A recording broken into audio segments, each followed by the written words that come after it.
네, 안녕하세요.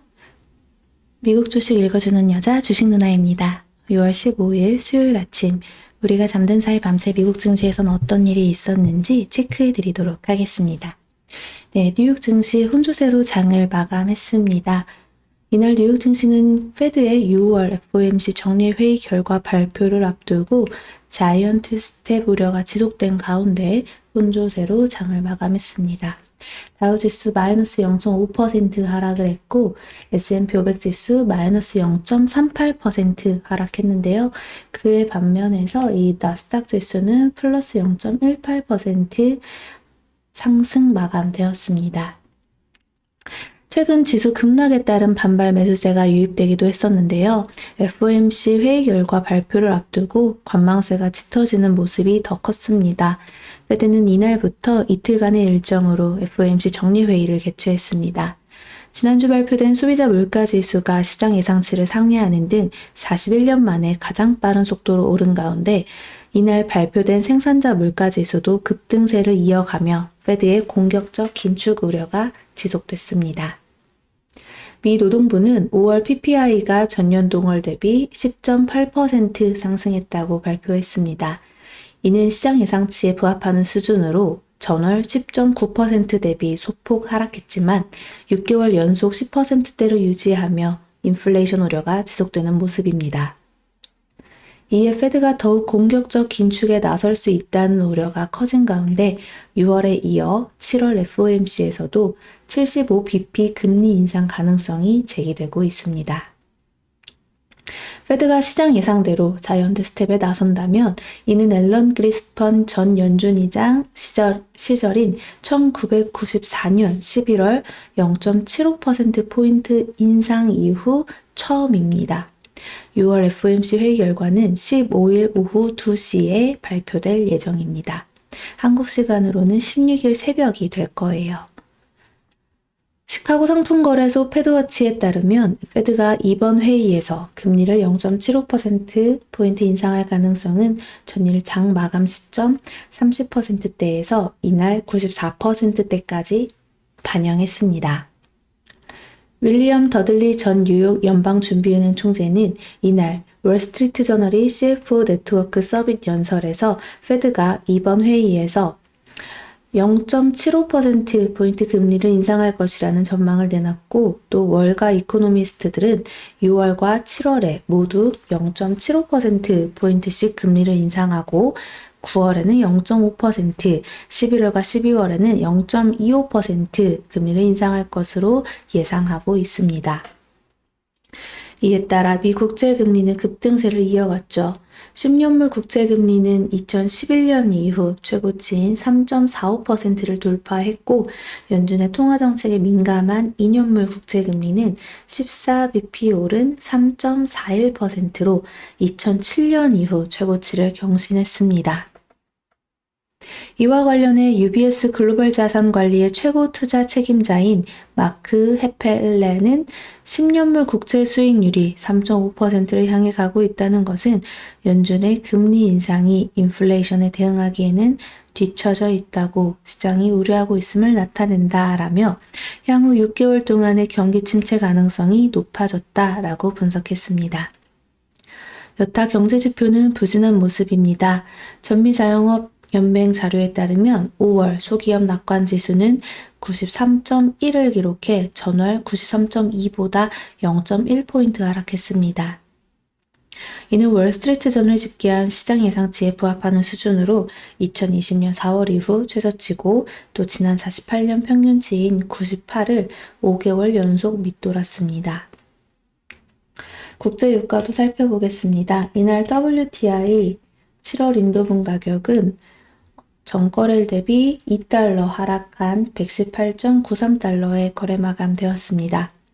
미 석유 이익의 추가 세금 논의 우려 등의 하락한 흐름이 나타났어요.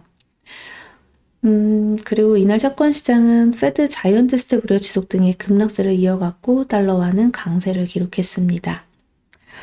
다시 종목별로 좀 체크를 해보면요. 나스닥에 포진된 이 대형 기술주들 좀 그래도 간만에 상승하는 흐름이 나타나기도 했죠.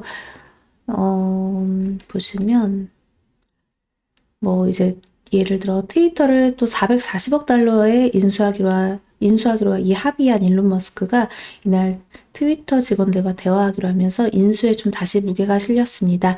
이에 영향을 받아서 트위터 주가 강보합의 거래를 마감했고, 그리고 테슬라 역시 2.39% 상승하는 흐름이 나타났습니다. 또 투자은행 모건 스탠리가 테슬라에 대한 낙관 전망 속에 이 비중 확대, 매수 추천을 유지하면서 조금 투자 심리가 회복됐다라고 해석하시면 좋을 듯 하네요. 그리고 눈에 띄는 건 이제 오라클이죠. 10%대 상승을 보여줬는데요. 이 실적 개선으로 분기 매출이 증가했다고 밝히면서 힘든 시장에서도 시외에서 엄청나게 상승하면서 정규장에서 10%대 상승 마감되었습니다. 대장주라고 보이는 뭐 애플이나 마이크로소프트도 다행히 플러스권으로 이렇게 마감됐다라고 보시면 좋고요. 낙폭이 컸던 이런 전자상거래 쪽에서도 좀 반등이 세게 나와줬다. 코인베이스 같은 경우는요, 계속해서 좀 하락세를 이어가고 있는데, 물론 비트코인 가격이 계속 하락세로 이어져 가는 점도 영향을 끼치고 있고, 게다가 직원의 18%가량을 감원할 것이라고 밝혔습니다.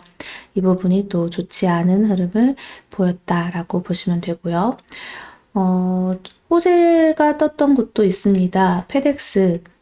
물류회사죠. 배당을 50% 넘게 확대하겠다고 발표하면서 14%대 급등 마감되었습니다. 네, 이렇게 뭐 또 자동차 완성차 업체들도 또 GM 포드 같은 이런 업체들도 꽤 괜찮은 흐름을 이어가고 있고요. 전기차 쪽도 괜찮습니다. 우리나라에서도 지금 사실 지수가 무너져도 그나마 견고하게 버텼던 쪽이 전기차, 2차 전지 관련주였는데요. 과연 오늘장은 또 어떻게 움직여줄지 기관과 외국인의 수급이 그쪽으로 쏠렸기 때문이다라는 걸 여러분이 꼭 체크하시면 좋겠고, 어제 참 지수가 다이나믹했습니다. 올랐다 빠졌다 다시 끌어올려주는 그런 흐름이 나왔는데요. 어쨌든 기관의 수급이 좀 뒷받침되어 주면서 어제 저점을 좀 만들었습니다. 과연 오늘도 좀 어제 저점을 이탈하지 않고 버텨줄지 우리가 눈여겨봐야 될 것 같아요. 특히 코스닥에서는 그래도 게임주 아니면 바이오주 쪽들이 선방하면서 지수를 좀 그래도 받쳐주고 있다라고 보시면 좋고요. 뭐 코스피, 코스닥 모두 공통적으로 좋은 건 결국 이제 뭐 2차 전지, 전기차뿐 아니라 2분기 실적 또한 개선되는 것도 좋은, 여전히 좋은 그런 쪽 섹터는 어제도 강한 흐름 보여줬다. 뭐 이제 반도체 쪽에서도 특히 기판 관련주들이 어제도 강세 흐름을 나타난 이유가 바로 그것이죠. 이제 2분기 실적에 집중하게 되는 거죠. 그러니까 여러분들 지금 내가 갖고 있는 종목이 좀 지지부진하고 힘들다 하더라도요. 어찌 보면 조금 더 싸게 살 수 있는 기회가 온다. 그러니까 누군가에게 위기는 또 누군가에게 기회라고 하잖아요.